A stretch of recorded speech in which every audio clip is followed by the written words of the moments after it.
Innal hamdalillah nahmaduhu wa nasta'inuhu wa nastaghfiruh wa na'udzu billahi min shururi anfusina wa min sayyiati a'malina.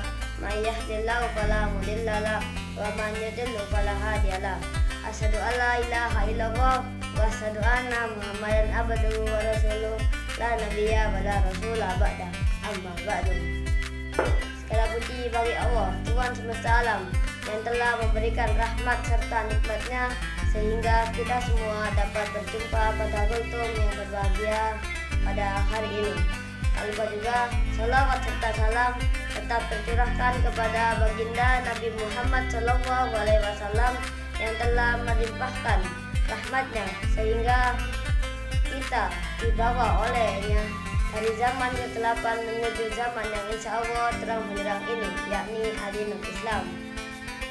Kesempatan kali ini saya akan kultum atau membahas hasad atau iri dengki.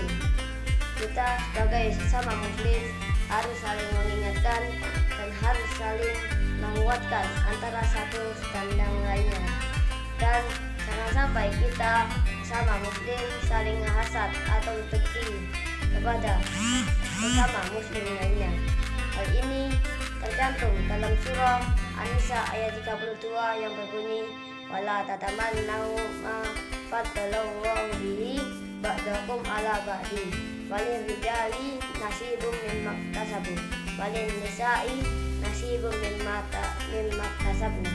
Artinya, dan janganlah kamu iri hati terhadap apa yang dikaruniakan dan dilebihkan oleh Allah Subhanahu wa taala atas dari sebagian kamu atas sebagian yang lain, dan dari laki-laki mendapat dari apa yang diusahakannya, dan dari perempuan mendapat dari apa yang diusahakannya.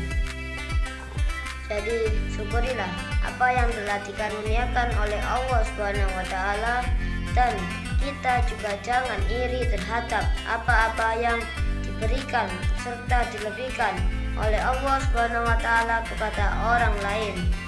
Dan kita juga harus tetap bersyukur dan senantiasa berdoa kepada Allah Subhanahu wa taala agar diberikan karunia yang lebih.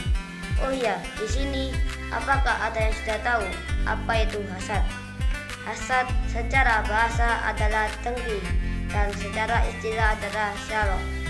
Hasad dikatakan sebagai akhlak yang majmunah, yaitu hilangnya rasa bersyukur atau hilangnya rasa nikmat sebagai hamba atau orang-orang yang beriman maupun orang-orang yang tidak beriman kepada Allah Subhanahu wa taala. Ada juga dampak negatif dari hasad itu sendiri. Jadi saya akan menerangkan dampak negatifnya juga agar kalian tahu bagaimana hal negatif dari hasad, dan kita harus berhati-hati dari hasad. Yang pertama adalah datangnya rasa gelisah di dalam kehidupan kita sehari-hari. Yang kedua, mengundang murka Allah. Kita kalau kurang bersyukur akan mengundang murka Allah. Hal itu tercantum pada surah Ibrahim ayat 7 yang artinya, jika kau mensyukuri nikmatku, niscaya akan kutambah nikmatmu, dan jika engkau mengingkari nikmatku, niscaya aku akan memberikan azab yang pedih. Lalu yang ketiga, hilangnya rasa ukhuwah seorang muslim karena hasad mengundang perilaku tercela dan yang lain-lain. Ada juga hasad yang diperbolehkan oleh Islam, ya, dalam perkara-perkara tertentu, yaitu hasad terhadap orang yang memiliki kepandaian Al-Quran dan dia mengamalkannya di malam dan siang hari. Yang kedua, orang yang menginfakkan yang mempunyai harta dan dilebihkan oleh Allah Subhanahu wa taala, lalu dia menginfakkannya di malam dan siang hari. Hal ini diperbolehkan dalam hadis Rasulullah SAW yang berbunyi, La hasada illa fisnataini rajulun atahu wal qur'ana fahuwa yaqumu bihi ana al-laili wa ana an-nahari wa rajulun atahu wahu malan fahuwa yunfiquhu ana al-laili wa ana an-nahari. Artinya, tidak boleh hasad atau iri dalam dua perkara, kecuali dalam dua perkara, yakni orang yang diberi kepandaian Al-Quran lalu dia mengamalkannya di siang dan malam hari. Lalu yang kedua, orang yang diberi kelebihan harta oleh Allah Subhanahu wa taala lalu dia menginfakkannya di malam dan siang hari. Dan dikatakan juga dalam hadis yang lain, yakni an Ibnu Mas'ud radhiyallahu anhu qala Rasulullah sallallahu alaihi wasallam, la hasada illa fisnataini rajulun atahu wa malan fasallatahu ala halakatihi fil haqqi wa rajulun atahu wa hikmata fa huwa yaqti biha wa yu'allimuha, muttafaqun alaihi. Artinya, tidak boleh atau tidak ada kehasudan kecuali dalam dua perkara, yakni orang yang dikaruniai harta lalu dia mempergunakannya untuk menafkahnya guna apa-apa yang hak atau kebenaran.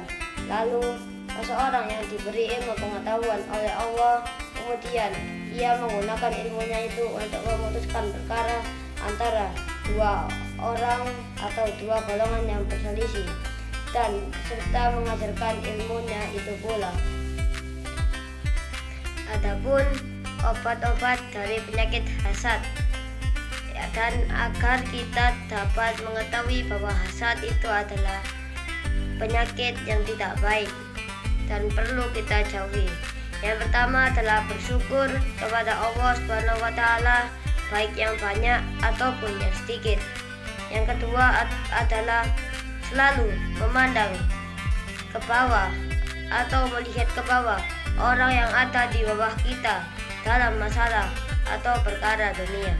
Dan yang terakhir adalah kita harus mengetahui bahwa hasad akan berdampak buruk pada diri kita sendiri ataupun diri orang lain, baik di dunia ataupun di akhirat. Jadi jauhilah hasad yang dapat merugikan diri sendiri dan orang lain. Sekian, itu saja yang dapat saya sampaikan. Mohon maaf bila ada salah kata. Nuhun wal qala ya ma yasturun. Wassalamualaikum warahmatullahi wabarakatuh.